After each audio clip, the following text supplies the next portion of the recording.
Tonight on CTV News at 6. Looking for support during their time of need. It could take a while, a longer time or a longer expected time for him to get the call, just because he needs both organs. A fundraiser is being organized for a young boy from West Nipissing awaiting a life-saving transplant. And coordinating dementia services for better care. That once you start to have these symptoms, that you know where to go for a diagnosis, treatment, that you get supported along that journey. Dozens of organizations in Ontario have teamed up, creating a special task force. Plus, top cowboys and cowgirls take Timmins. So this will really put us on the map in a very different way. This is where you're going to come to see a great rodeo happen. The inaugural Timmins Ram Rodeo attracts fans and over 100 competitors. CTV News at 6 with Marina Moore and Tony Rima with weather. Good evening. Thanks for joining us. Greater Sudbury police say Thursday's fatal fire at the Energy Court homeless encampment is being investigated as a homicide.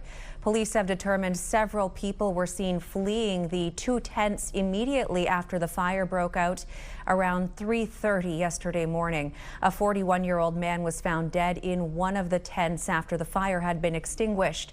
The investigation is ongoing. Anyone with information is asked to call police or Crime Stoppers. Police in Greater Sudbury say the remains of a 79-year-old man were found inside the scene of a structure fire early this morning. It happened in Levac on 2nd Avenue. Police say the death is not considered suspicious and there's no word yet on the cause. After discovering the man in the home, first responders began life-saving measures before the individual was pronounced deceased. To Manitoulin Island, Chiging First Nation was under a shelter-in-place order this morning after reports of gunshots. OPP and the UCCM Anishinaabe Police Service were called to Riverside Drive, where they took one person into custody. Another person was held for questioning. The shelter-in-place order was lifted around 11:30 this morning. Police say there's no risk to public safety. The investigation is ongoing. There was a procession along the Highway of Heroes this morning for fallen OPP Constable Taryn Bali.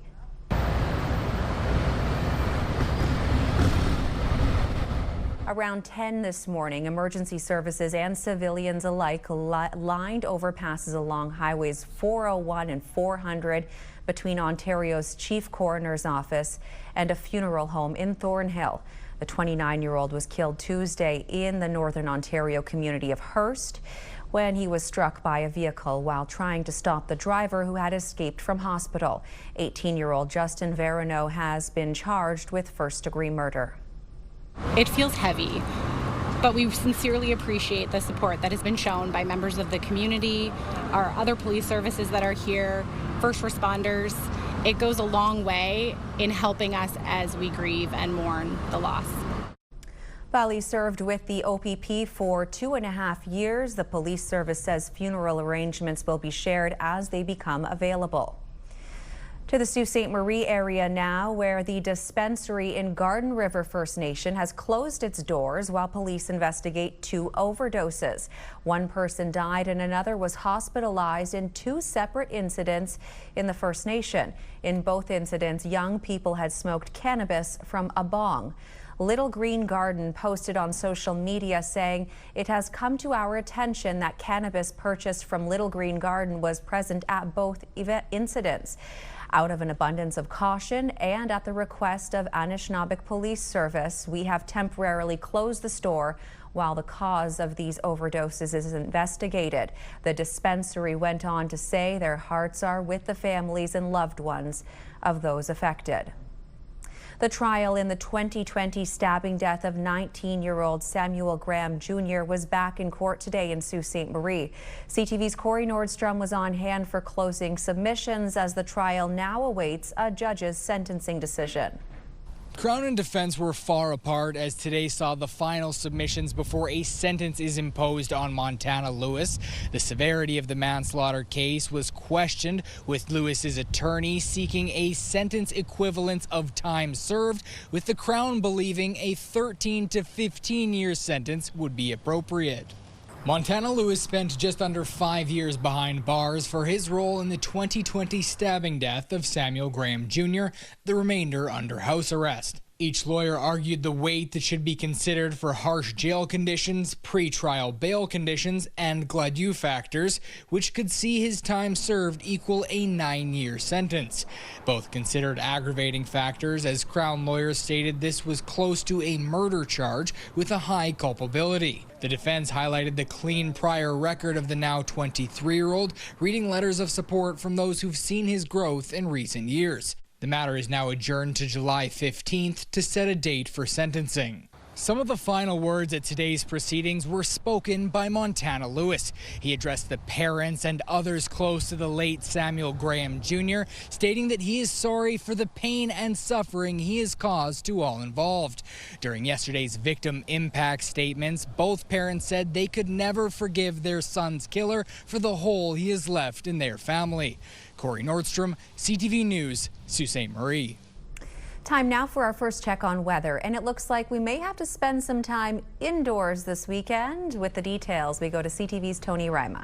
Thanks for that, Marina, and good evening, everyone. As we take a look at our forecast radar, well, pockets of activity today, some light showers in through Sudbury, but it's nice when you get the forecast wrong.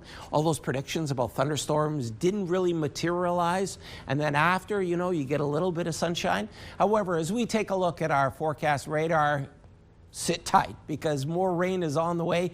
We have a low pressure system that's going to slide in. As a result, tomorrow, especially through Sault Ste. Marie, risk of thunderstorms, Sudbury, North Bay, maybe a little bit in through Timiskaming Shores, unsettled conditions. I'll have more weather details a little later in our show. Marina. All right, thank you, Tony. Well, as World Cup excitement grew today inside Toronto Stadium, FIFA fans were treated to a colorful concert.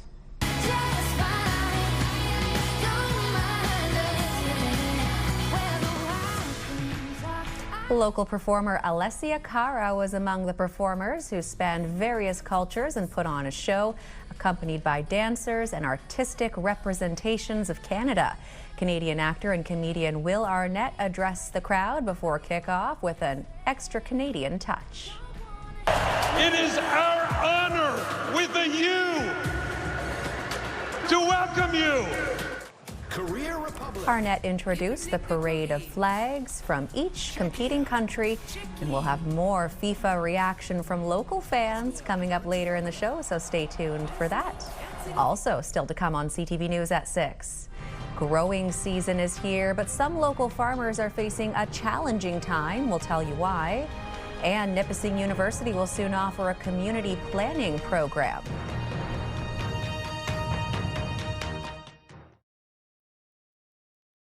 When you see it happen, send it to CTV News. Text 10400 from your screen to ours. Text 10400. Nipissing University will soon be offering a new program with new funding from the provincial government. $2.8 million is being invested in the new Bachelor of Community Planning program. The program is still in development, with the first intake of students expected in the fall of 2027. The bachelor degree will have a focus on small to mid-sized communities, northern regions, and Indigenous communities.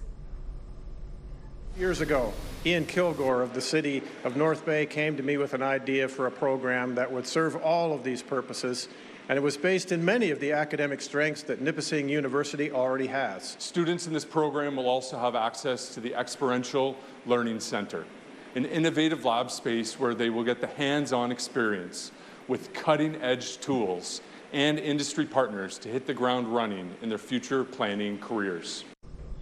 The program will also see an additional $190,000 as part of the province's efforts to support construction and planning training in Ontario.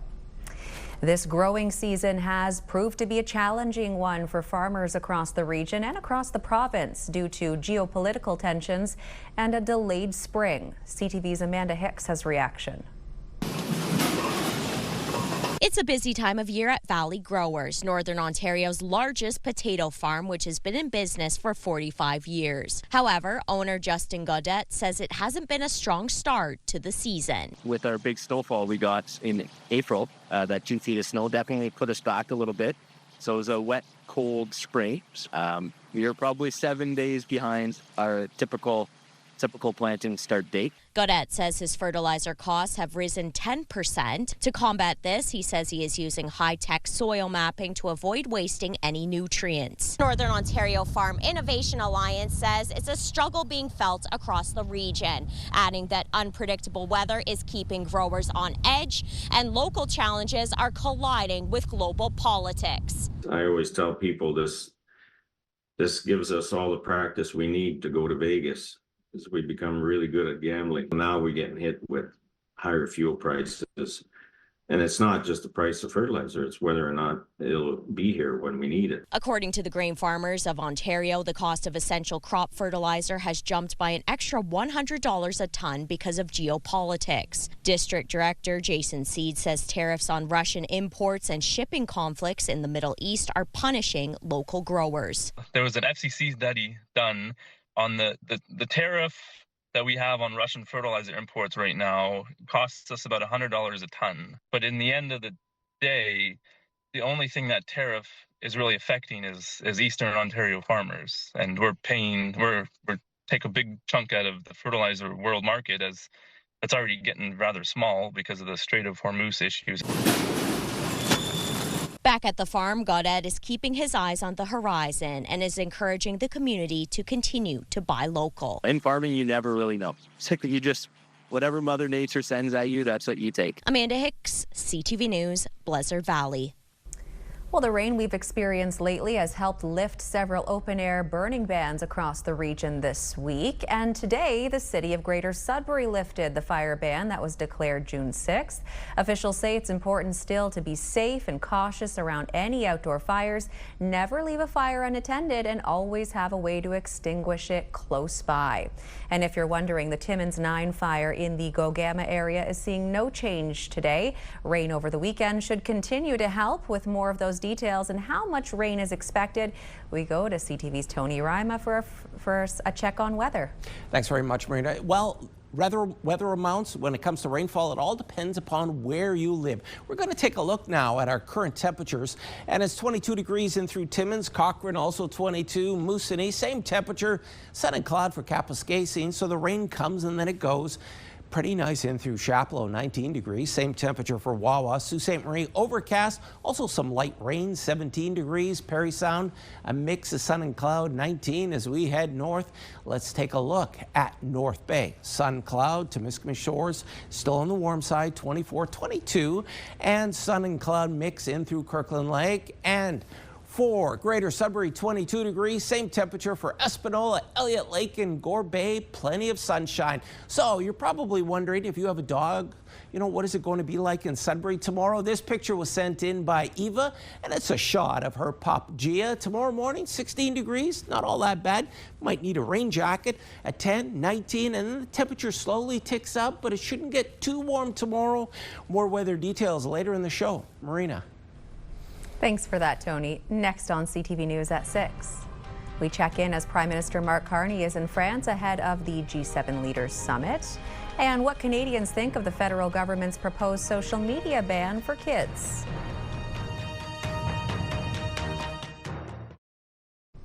Police in Toronto are still looking for the shooter who killed an 18-year veteran of the Toronto Police Service. There's been an outpouring of condolences as the investigation continues. CTV's Beth McDonnell has the latest. Forensic investigators with Toronto Police and the Special Investigations Unit combed the scene inside the North York residential tower. One day after 43-year-old Toronto Police Constable Mark Pinizzato was shot and killed in the line of duty. On Facebook, his mother Linda writing in a post, "Mark is one of my extraordinary sons, our hero," calling him an incredible father, son, husband, coach, and friend of many. His devastating passing, the cruel heartbreak of reality, has brought us to our knees. He idolized our whole family. Our Mark was a dedicated ETF police officer who worked relentlessly, determined to safeguard us around the clock. Mark is our beacon of hope, guiding us with his message to bring an end to violence. Beyond his job as a highly skilled officer, an 18-year veteran of the service, the father of 14-year-old twins was also an accomplished hockey player who played professionally in Europe and, over the past decade, was heavily involved in teaching young people the sport. The Oakville Rangers Hockey Club writing on its website, the organization is mourning the loss of a remarkable man who meant so much to so many, adding, for the young athletes he coached, Mark was someone they looked up to, trusted, and learned from. He cared deeply about every player and was committed to helping them grow not only as athletes, but as people. He invested his time freely, shared his knowledge, and led with kindness, patience, and integrity. The example he set will remain with his players for the rest of their lives. Early Thursday morning, Pinizzato took part in a raid, executing a search warrant on Martha Eaton Way near Black Creek and Trethewey Drives. The SIU says when he entered a fourth-floor unit, a suspect shot him before another officer fired back at the suspect multiple times. He is still in hospital in critical condition, and police say 19-year-old Nicholas Bennett will be charged with first-degree murder. Police are looking for another suspect, 19-year-old Zara Jabi.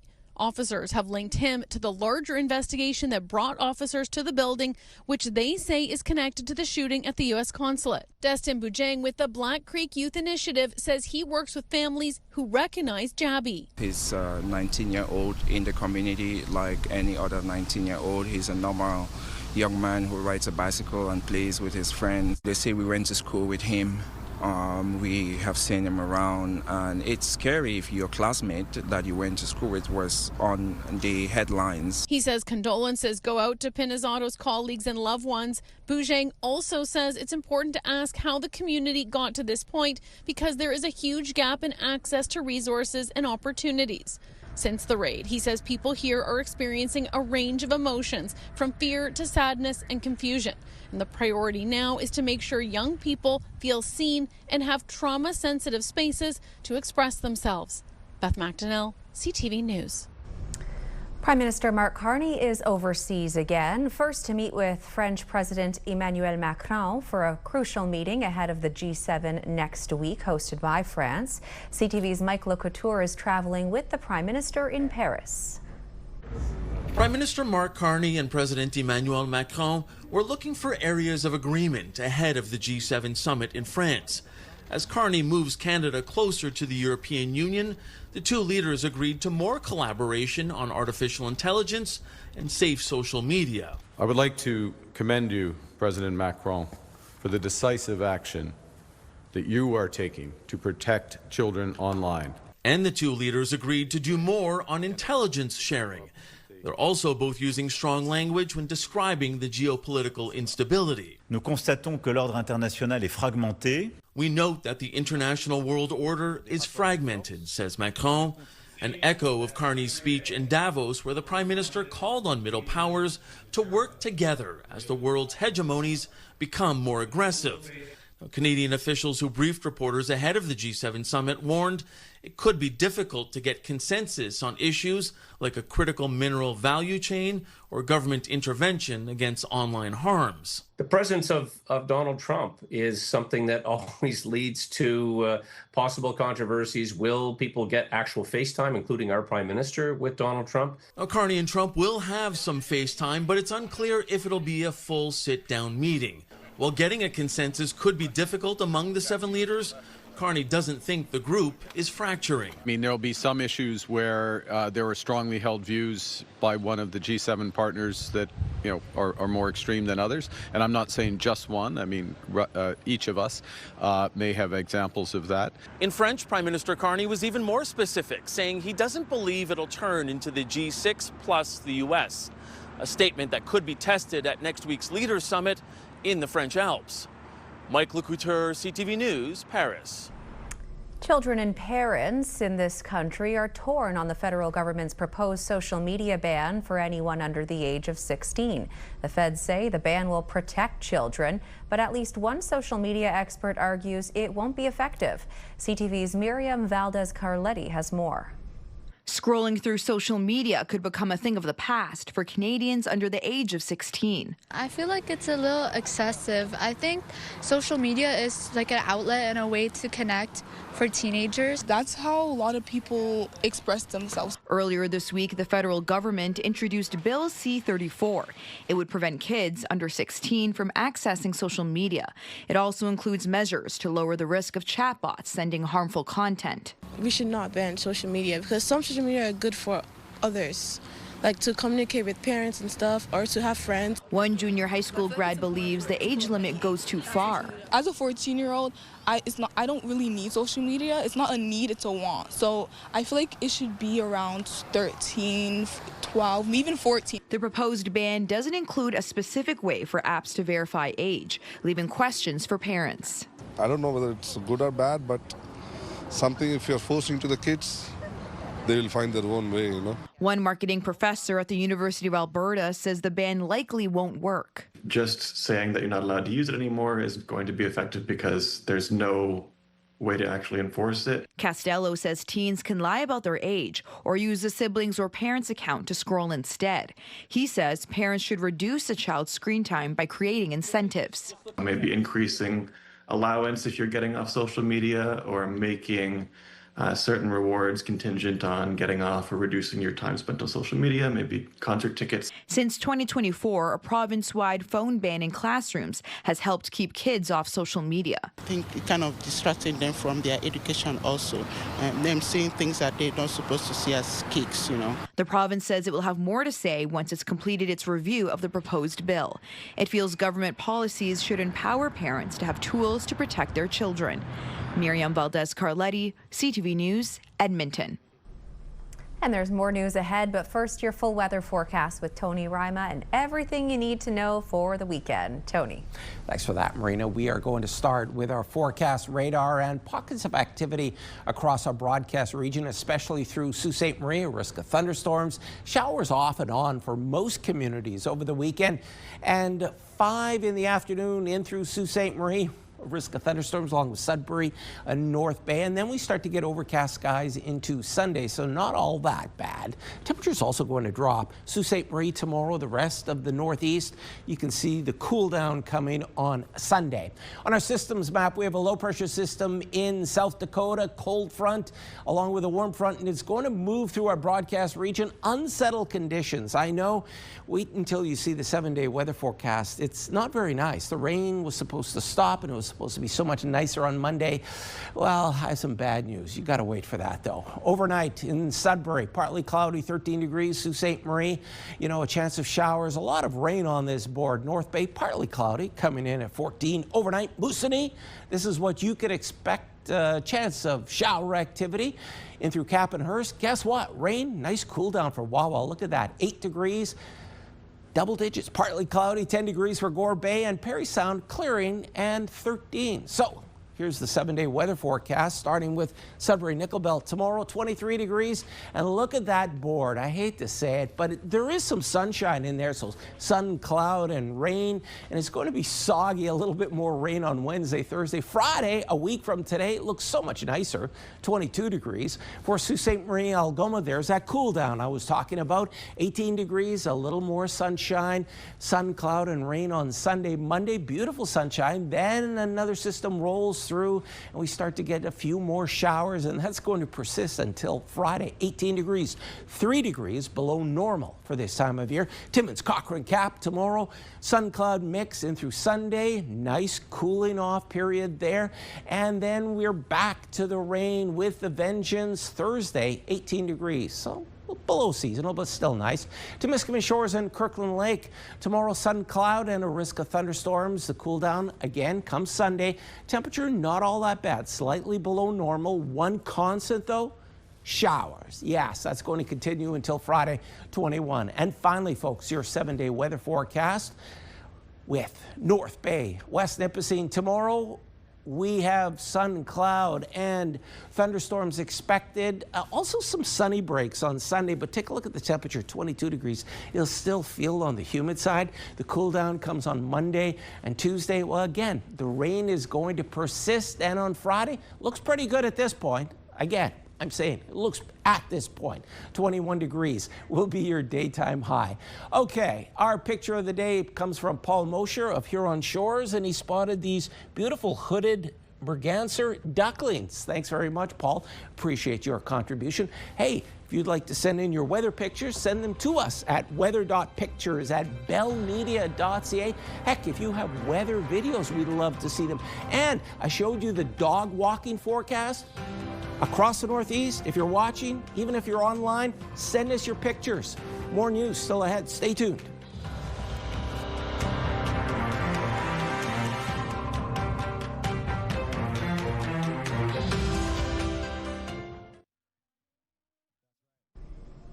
The Alzheimer's Society of Ontario and the Brainwell Institute have partnered with over 35 organizations across the province to create the Ontario Dementia Task Force.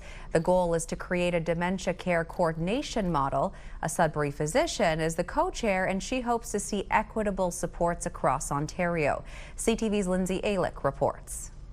Dr. Joanne Clark, the first geriatrician in northeastern Ontario, is confident in the advice the Ontario Task Force will be able to provide. We want to have a more coordinated system similar to what you might see for cancer care, for stroke care, that once you start to have these symptoms, that you know where to go for a diagnosis, treatment, that you get supported along that journey so we can reduce the rate of progression. What we heard, we speak to people living with dementia and their care partners every day, is they are spending hours and hours on the phone trying to coordinate care for their loved ones, access the right services when and how they need it, and they are struggling. They are waiting months, if not years, to get a clear diagnosis. Sivananthan says the task force was brought together as they feel the root cause is a lack of an integrated, coordinated approach with accountability at the provincial level, not necessarily a lack of funding. It includes specialized geriatric services, mental health supports, home and community care, assisted living, medical associations, so family physicians, the College of Family Physicians, nurses, because dementia crosses so many boundaries. It's not a health-only condition. When you have dementia, your housing is impacted, your transportation is impacted. The rates of dementia will be tripling by 2050. And if we don't have a system of care to help early identification, early education, early support, early treatment, we are only starting to see the crisis that will come. So we need to do this for our patients, for our system, and for better health outcomes. The group will spend the next year mapping and understanding how other major conditions have been coordinated and will provide recommendations to the government to hopefully influence the Improving Dementia Care in Ontario Act. Lindsay Alick, CTV News, Sudbury. A West Nipissing family is looking for a place to stay while their son waits for organ transplants in Toronto. As CTV's Eric Tashner explains, the family's reaching the maximum time allowed to stay at Ronald McDonald House and is looking for support. A giggling and cheerful boy, little Noah Plouffe is a brave warrior. While he makes the most of his current health situation. He's a bright light, and he's always so happy. Noah was born with a rare genetic disorder, autosomal recessive polycystic kidney disease, or ARPKD. Noah needs daily life-saving hemodialysis treatments, so he's been going back and forth between the Ronald McDonald House and Toronto's SickKids Hospital for 2 years. Biggest fight of his life. By the time Noah was 18 months old, both of his kidneys were removed. But there's good news on the horizon. Last fall, doctors determined his vessels are now large enough, and he's currently on a combined liver and kidney transplant wait list. We are now actively waiting for a call at any given time. It could take a while, a longer time or a longer expected time for him to get the call, just because he needs both organs. Noah has spent most of his life between SickKids Hospital and the Ronald McDonald House. But as their policy stay nears its end, Noah and Heidi will have to find a new place to live near the hospital. And even after the transplant, Noah will still have months of critical follow-up care. But then there's a lot of uncertainty in Noah's case because he's getting both organs. So Noah's grandmother, Audrey, is organizing a weekend-long virtual walk. The response has been overwhelmingly heartfelt. It does take a community to raise a child. The money raised will help Noah and Heidi find new living accommodations and cover the cost of medical supplies. I'm hoping that the community, every community in and around, can come together, consider supporting this beautiful little family. With Noah's biggest battle still to come, the family knows support will help him with his journey. We're very grateful. It truly means so much. Eric Tashner, CTV News, North Bay. Well, kids at Toronto's SickKids got to meet one of their soccer heroes recently ahead of World Cup mania. As CTV's Pauline Chan shows us, these young soccer fans are getting into the soccer spirit. Toronto FC's Richie Larea may be tough on the pitch, but with the kids, he's all fun and games. 6-year-old Elias has soccer in his bloodline, from his dad, a former pro, back to his grandmother.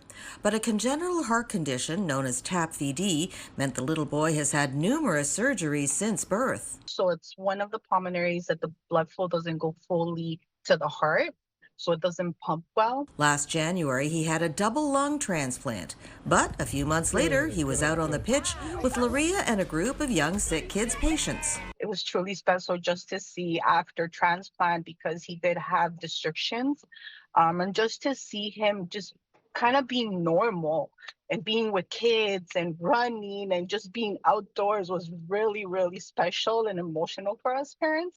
Our patients really enjoyed meeting him at the hospital. He's always been just an amazing supporter, so it just felt like a natural fit to do something with him. Larea has been a longtime supporter of SickKids, and the hospital has been working to bring World Cup festivities into the atmosphere there, like with viewing parties. SickKids isn't just located in Toronto, but it's part of the city's fabric. And so when significant moments happen here, the connection between the hospital and the community is really easy to see. Each child contributed to the design of a hero ball, a thank you gift for Larea. And Elias has more soccer to look forward to in the near future, with free tickets to a Toronto FC game in the fall. Pauline Chan, CTV News. And still ahead on CTV News at 6, watching World Soccer. FIFA fans gather in Sudbury to take in game action and festivities. We check out a local watch party after the break.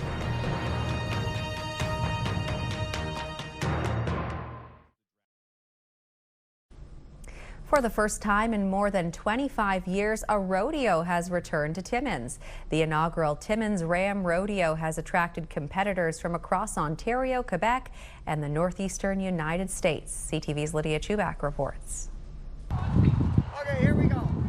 A Timmins snow dump has been transformed into a rodeo arena. Organizers say more than 130 competitors have registered for the Timmins Ram Rodeo, which is also running in conjunction with Rotary Ribfest. We figured that Timmins would be a great hub. We don't have too much of this here in Timmins, and we can draw from all surrounding communities in the northern corridor. The two-day event is part of the Ram Rodeo Tour, a circuit that attracts top cowboys and cowgirls and offers a path to championship competition. The money from here goes towards the Eastern Canadian Championships, and then we do the Toronto Royal Invitational Rodeo, and then if they're in the top 4 from that, they make it to that. So they're following this pretty close. Among those making the trip north is 14-year-old barrel racer Sierra Walker of Arthur, Ontario. It's a very long drive up here from where I live, but I'm excited. I've never been up this to Timmins, so I wanted to see what it was like up here. Walker says every stop on the circuit counts as she works toward qualifying for the finals. I'm really determined to make it to finals this year. So I love, going to this was important for sure. Economic development officials say the rodeo is already helping boost tourism in the city, and it's why organizers are receiving $60,000 in MAT tax funds. So this will really put us on the map in a very different way. This is where you're going to come to see a great rodeo happen. Saturday night's event is already sold out, and organizers say they're hoping to bring back Ram Rodeo again next year. This is where we needed to be for this year, and it's a great location, very dry grounds, good footing. The Timmins Rodeo offers the most prize money on the Ram Rodeo Tour, a key reason organizers say riders made the trip north. Lydia Chubak, CTV News, Timmins. As you know, Canada played its first game of the World Cup today, and bars, restaurants, and community events across the country were packed with people cheering them on. In Sudbury, CTV's Madison Merrier took in the historic game with some local soccer players. One Sudbury soccer superfan traveled to Toronto to watch the opening game in person. When things don't come around as often, that's why it's so special. And when you have country versus country, obviously there's a lot of pride on the line, and it's the biggest trophy in the world. So I'm expecting the atmosphere to be chaotic, but also electric. For those who are unable to drive down to Toronto, watch parties are bringing the game's atmosphere up north. I think right now the ticket prices are a little high. It's hard to get tickets to go and watch the games live. I think that was really the whole point of hosting, was to make it accessible, but FIFA's made this almost inaccessible. So the next best thing is to get together and get to watch the games live with family and friends. Does it compare to watching it here? Definitely. It's so much funner here. It's kind of fun being able to come here since part of my team was here, and so we just kind of got to watch the game together, and we were talking about what we could probably do on the field tomorrow. Sudbury Soccer Club's head coach Brian Ashton represented Team Canada when he was younger, and he hopes the tournament will show the next generation the possibilities in Canadian soccer. Tell that story to them and make sure that they realize that, listen, I've got things that I need to pass on, and hopefully some of you guys will, and especially the young kids, of course, that you know, it's a passion, and you have a chance to do this. If I could do it, you can do it, and you know, I think you just need to be exposed to it a little bit more. Even though the game ended in a tie, Sudbury fans say they're excited to watch Canada take on Qatar. Could have been better. I thought it was going to be 3-2 Canada, but 1-1's not bad, I guess. I thought the game was good, but I think Canada can improve and review what they did in this game. Madison Merrier, CTV News, Sudbury. Played through towards Kyle Larry! It's Kyle Larry with the goal! He's only just come into the game, and now Kyle Larry writes a new story in Canada's sporting history with the country's first World Cup goal on home soil. And that was the big goal that tied the game up. Canada's next match will be against Qatar next Thursday at 6 o'clock. Of course, today is history in the making for Team Canada and the country. Whatever happens in this tournament, the first time playing a World Cup game on home soil and a first time hosting the world. CTV's Adrian Gabriel now on why this World Cup is a game changer for Canada. Canada! Canada! Brimming with national pride, nations united, allegiances divided. Fans have arrived by the thousands. These two fields full of dreams, separated by more than 4,000 kilometers, have the power to unite a people. A soccer awakening is afoot. The World Cup is here, and Canada has been thrust under the spotlight of the global game. It is the biggest sport in the world. It's bigger than the Olympic Games. The most coveted tournament on the planet has touched down in the true north, strong and free. The significance is seismic. To be present and to be in the moment. Canadian Soccer Hall of Fame inductee Amy Walsh appeared in 2 Women's World Cups. She believes this is an opportunity for the entire country to put its best foot forward. To show that Canada is diverse, not only in its people, and that it's unique and we're friendly and we're welcoming, but we're also tough and we're hard to play against. Soccer is simply the most popular sport on the planet. The world is tuning in. Toronto is expecting at least 300,000 visitors to arrive from outside the city. More than 350,000 are expected to travel to Vancouver. So many people visiting, traveling, and watching on the TV sets. They're going to see a brand new country that they just haven't seen before. A tournament of this magnitude is already daring the country's youth to reach for the sky. I hope Canada does well, so then that means the kids know that when we get on, we can do the exact same. You've given your life to soccer. You played for Canada on 102 occasions. Results aside, what do you hope the takeaway is from this World Cup for Canada? It's really about who we are and what our identity is as Canadians and how that's tied to sport. Is the trickle-down effect from it. So what it means for the next generations, that somebody else aspires to do that one day. The beautiful game has landed. Canada has opened its door once again to the world.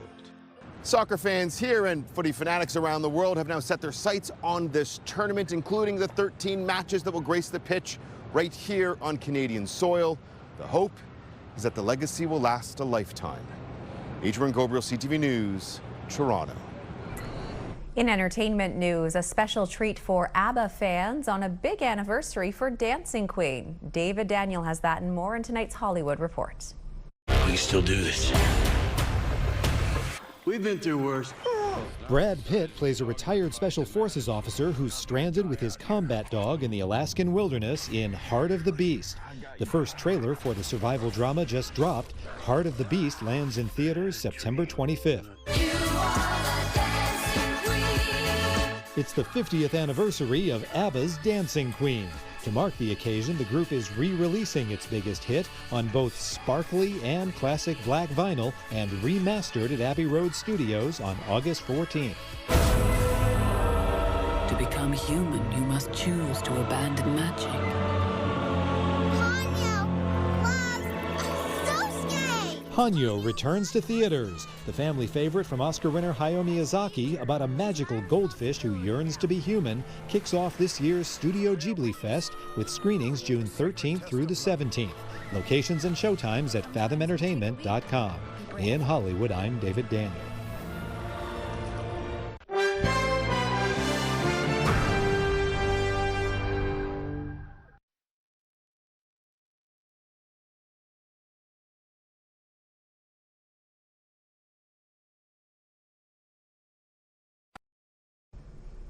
Elon Musk, already the world's richest man, is now the world's first trillionaire. BNN Bloomberg's Marilla Fernandez has more. SpaceX shares started trading today on the NASDAQ and immediately shot up.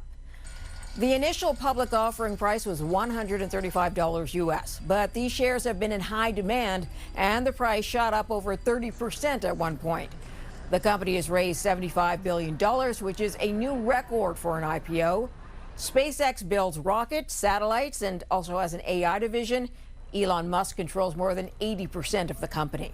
Here are the closing numbers for the day. The Canadian dollar is down to 71.52. West Texas Intermediate down to 84.88. Western Canadian Select is down to 73.72. And the TSX gained 266 points today. Those are your business headlines. I'm Marilla Fernandez. And here are the current prices for some key commodities we watch. Gold is up $7.59, closing the day at $42.1931 US an ounce. Silver up 68 cents. Copper stayed at $6.13, and nickel also held today, ending at $7.92 US a pound. Tony's back now with one last look at the weather, and it's not looking like the best conditions, but hey, still the weekend, Tony. Yes, Marina, how true. We are going to get some sunshine and, of course, some rain. Let's take a look at your forecast. Starting with Sudbury, 23 degrees, risk of thunderstorms, thunderstorm risk, and did you see that there? Some sunshine, but also some clouds. And it's going to be unsettled in through Sault Ste. Marie, especially in the morning into the afternoon. 18 degrees, a risk of thunderstorms as we head on over now to North Bay. 23, risk of thunderstorms. Should be about 21, 22 degrees as a daytime high this time of year. For Parry Sound, sun, cloud, showers, and a risk of thunderstorms, and in through Timiskaming Shores. 23 degrees and a risk of thunderstorms. Is that snow I put on that map? It looks like it, but it should actually be rain. Marina, back over to you. Yeah, safe to say we're not getting that, let's hope. Finally for us tonight, there was an overwhelming show of support by high school students in Espanola today for a teacher recently diagnosed with cancer. Staff and students at Espanola Secondary School took part in a walk to show support for Jill Beer, a math and business teacher who is awaiting surgery for uterine cancer. When she was diagnosed in early May, she vowed to walk 100 kilometers in June to raise funds for cancer research. The students joined her in that effort, calling the school team Jill's Courage Crew. I was absolutely touched. The students really wanted it to be a surprise. However, I saw an email that had gone out to all staff, but I was still surprised. I, probably cried ugly tears, and I'm kind of glad that I got those out of the way. But then I am floored by the support that I've had. She was the mayor. She's been a teacher here for 20 plus years. She has touched many of younger generations. She has taught plenty. My parents remember. Many other people's parents probably remember her. And when I first heard about her diagnosis, I figured that it was the least we could do to give back to her. It's a good sign of these amazing kids who, we want them to be successful academically, but also to grow up and be good, kind people who do great things. So this is a perfect example of that today. Over 500 people took part in today's fundraising walk and barbecue. Well done to everyone involved in that support for Jill. And glad to see that the weather was nice for them for that occasion as well. That is all the time we have here on CTV News at 6. Thank you for watching and for welcoming me back into your homes this week. Have a fun and safe weekend. Good night.